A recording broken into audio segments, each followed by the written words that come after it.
Hello everyone and welcome back. In today's video, I'm going to show you how to set up drawing units in Autocad step by step.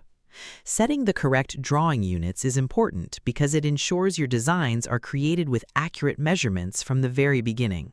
So let's get started. First, open Autocad and create a new drawing or open an existing drawing where you want to change the units. Next, click inside the command line and type Units, then press Enter. The Drawing Units dialog box will appear. Under the Length section, choose the unit type you want to use, such as decimal, architectural, engineering, fractional, or scientific.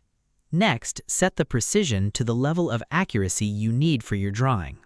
Then, under the Angle section, choose the angle type and set the desired precision. If needed, change the insertion scale to match the units you'll be using, such as millimeters, centimeters, meters, inches, or feet. Once you've finished configuring the settings, click OK to apply the changes. Your drawing units are now set, and you can begin creating your design using the correct measurements.